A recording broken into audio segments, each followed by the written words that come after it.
मूकं करोति वाचालं पंगुं लंघयते गिरिं यत्कृपात्तमहं वन्दे परमानन्दमाधवम्। ॐ नमो भगवते वासुदेवाय नमः। ॐ नमो भगवते वासुदेवाय नमः।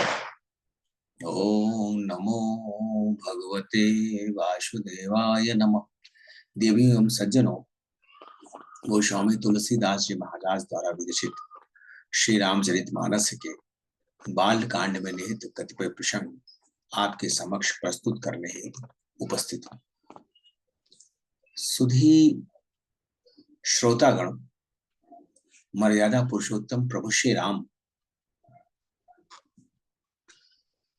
महाराजा जनक की सुपुत्री जनक नंदिनी सीता के स्वयंवर को देखने हेतु महर्षि विश्वामित्र जी के साथ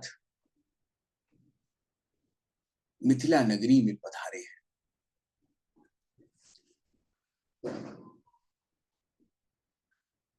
महाराज जनक के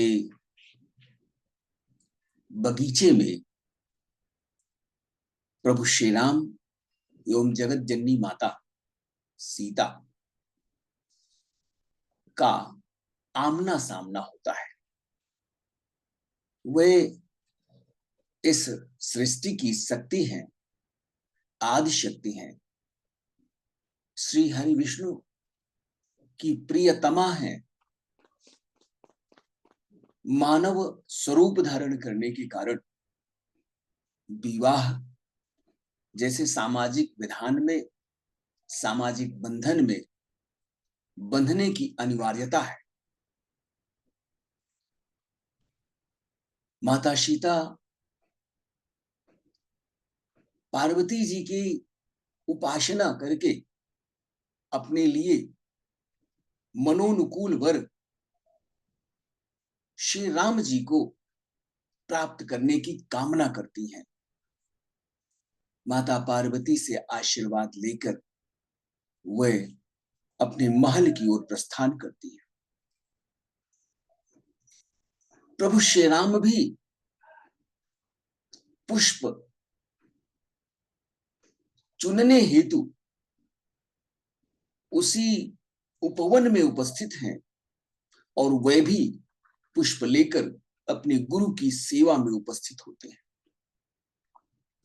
घटई बढ़ई बिरहिनी दुखदाई, ग्रसई राहु निज संधि पाई, कोक शोक प्रद पंकज द्रोही, अवगुण बहुत चंद्रमा तुही। वस्तुतः प्रभु श्री राम एवं माता जानकी एक दूसरे को देख करके सहज आकर्षण महसूस करते हैं और वे शीघ्र मिलन की कामना करते हैं। चंद्रमा सदैव घटता बढ़ता रहता है और विरह वेदना से युक्त नारियों को दुख प्रदान करता रहता है। राहु अपनी संधि में पाकर इसे ग्रस लेता है। चकवे को शोक देने वाला, चकवी के वियोग का सुख देने वाला, चकवे को चकवी के वियोग का दुख देने वाला और कमल का सहज वैरी, कमल को मूर्छित करने वाला यह चंद्रमा है। हे चंद्रमा, तुझमें ऐसे अनेकों अवगुण हैं जो सीता में कदापि नहीं है।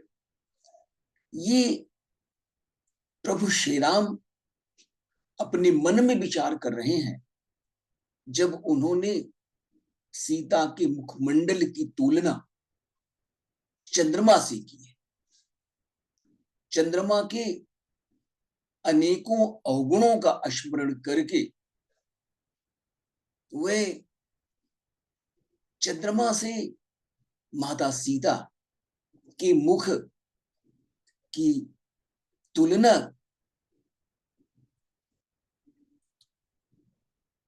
करने से हिचकने लगते हैं। वैदेही मुख पट तर दीन्हे, कोई दोष बड़ अनुचित कीन्हे। सिय मुख छवि विधु ब्याज बखानी, गुरु पही चले निशा बड़ी जानी।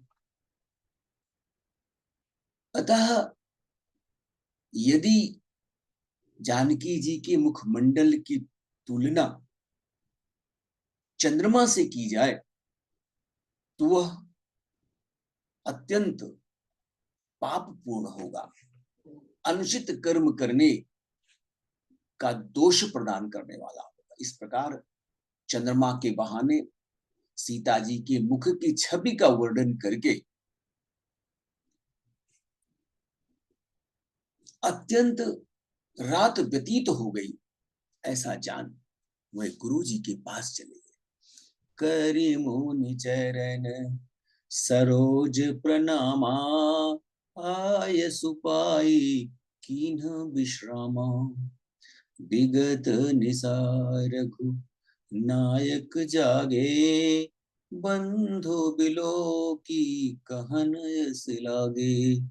मुनि के चरण कमलों में प्रणाम करके उनकी आज्ञा पाकर श्री राम विश्राम हेतु चले गए।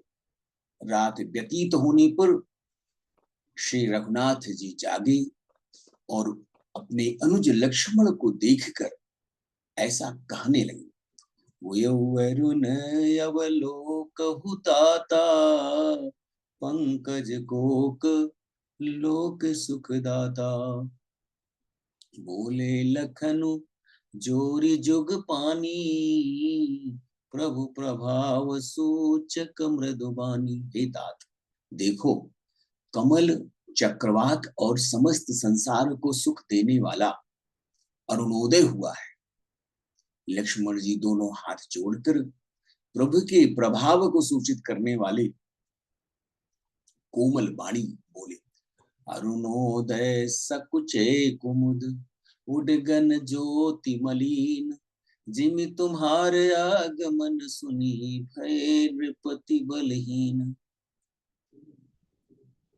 लखन लाल जी अपने अग्रज श्री राम जी से बोले, अरुणोदय होने से, प्रातः होने से कुमुदनी सकुचा गई है और तारागणों का प्रकाश फीका पड़ गया है।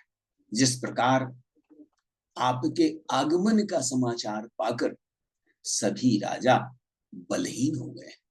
नृप सब नखत करही उजियारी, टारी न सकई चाप तम भारी।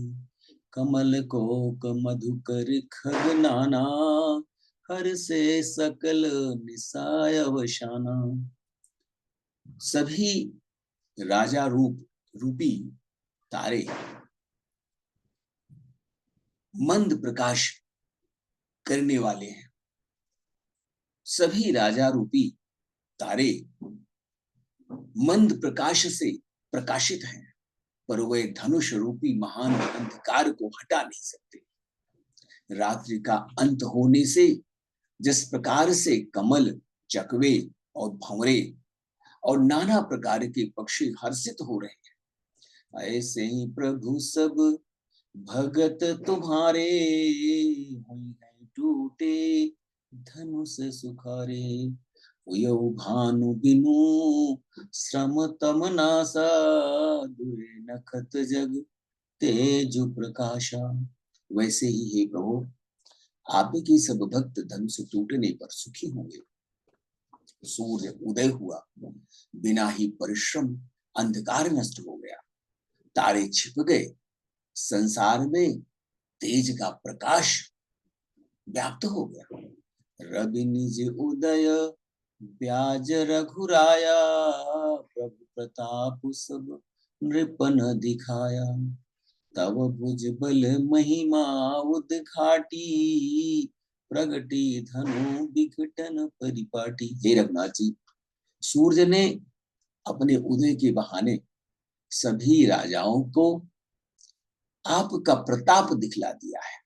आपकी भुजाओं के बल की महिमा को उद्घाटित करने, खोलकर दिखाने के लिए ही धनुष तोड़ने की यह पद्धति प्रकट हुई है।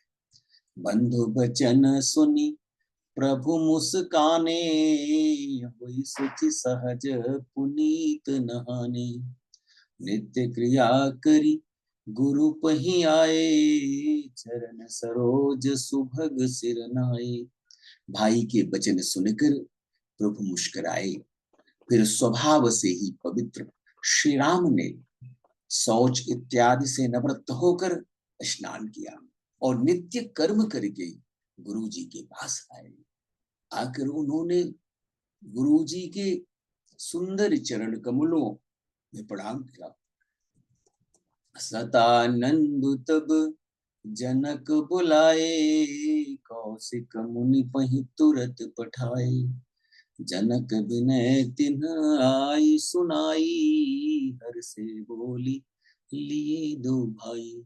तब जनक जी ने सतानंद जी को बुलाया और उन्हें तुरंत ही विश्वामित्र मुनि के पास भेजा। उन्होंने आकर जनक जी की को विनती सुनाई। विश्वामित्र जी हर्षित होकर दोनों भाइयों को बुलाए। सतानंद पद बंधि प्रभु, बैठे गुरु पहि जाई। चलहु तात मुनि कहु तब, पठवा जनक बुलाई। सदानंद जी के चरणों के वंदना करके प्रभु श्री राम जी गुरु के पास जा बैठे। तब मुनि ने कहा, हे तात, चलो, जनक जी ने बुला भेजा है। प्रभु श्री राम धनुष यज्ञ के आयोजन में सम्मिलित होने के लिए महाराज जनक के द्वारा निर्मित यज्ञ मंडप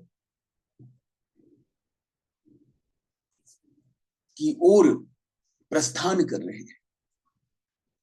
जिस प्रकार से चंद्रमा के उदित होने पर तारों का प्रकाश अपने आप समाप्त हो जाता है, जिस प्रकार से सूर्य के उदित होने पर तारे तिरोहित हो जाते हैं, उसी प्रकार प्रभु श्री राम के वहां पहुंच जाने पर समस्त राजा शक्तिहीन हो गए, बल पौरुषहीन हो गए।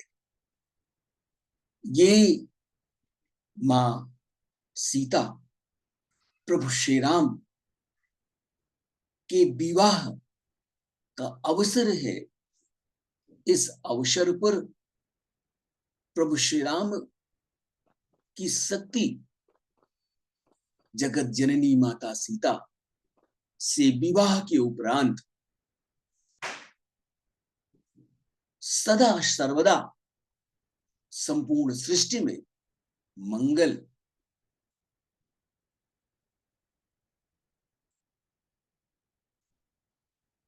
आरंभ हो जाए।